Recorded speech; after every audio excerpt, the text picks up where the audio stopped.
Hello guys, and welcome to another tutorial by Trust.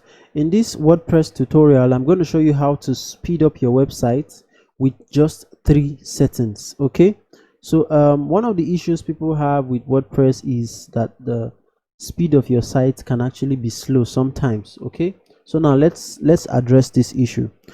First off, the primary thing that determines the speed of your website is actually your web hosting. Okay, now if you have adequate budget for web hosting, then you can go ahead and purchase hosting with enterprise level hosting companies like WP Engine and others. Okay, but if you are on a budget and you would like to get a reliable hosting, then I'll leave a link in the description to direct you to where you can actually get a very good hosting. Okay, so there are actually two options. There is the first is where you pay $10 per month.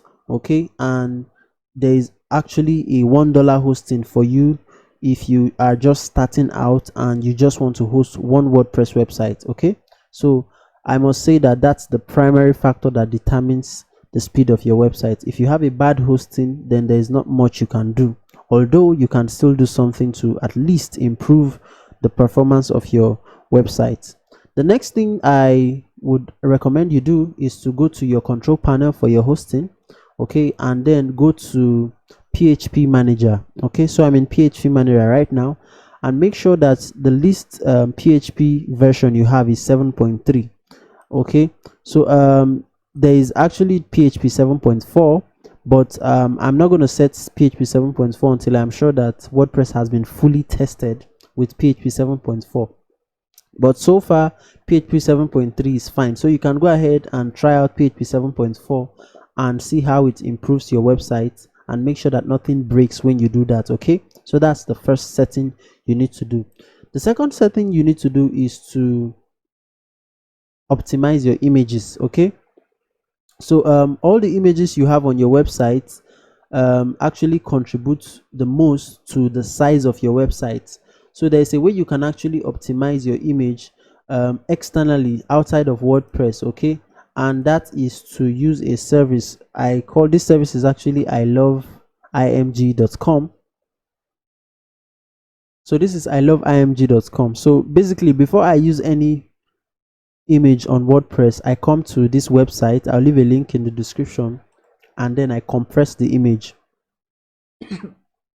Excuse me. So I click on compressed image, and then I'll just select the image and compress whatever image it is I want to. So I'll just maybe I'll do this image YT thumbnail, and then I'll open, and then if I click on compress image, let's see what happens.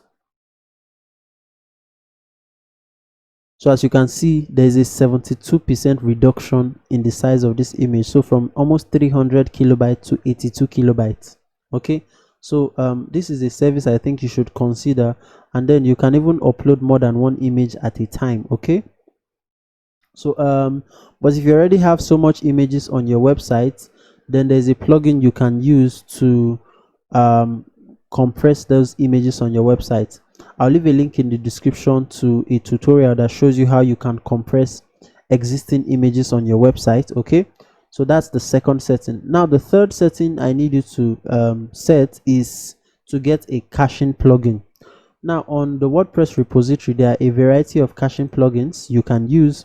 Okay, so if I go to WordPress and I click on add new for the plugins, and then I search for cache, you would see that there are so many options. Okay, so let's just take a look at some. So Lightspeed cache, W3 total cache. There is a free version and a paid version for this particular plugin.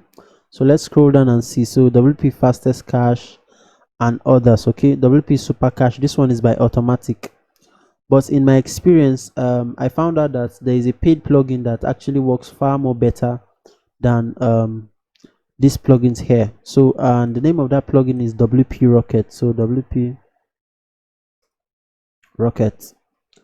So if I click on WP Rocket, I would open up their website, wp-rocket.me, and this is it. So I've actually tested all of these plugins, all the caching plugins, and I discovered that this WP Rocket is actually the fastest and the best. Okay, so if you actually are looking at speeding up your website, then I think you should consider getting WP Rocket. Okay, so for their 1 year license is $49. Okay, so I think it's an investment that is worth it. Okay, so I have it on this website. Okay, and as you can see, it's activated and working. So it has a variety of settings, and that's not the purpose of this tutorial. Okay, but if you're going to purchase the WP Rocket, then I think it's actually worth it. Thank you so much for watching this tutorial. If you're not subscribed to my channel, please subscribe and comment, like the videos. All right, see you in another one.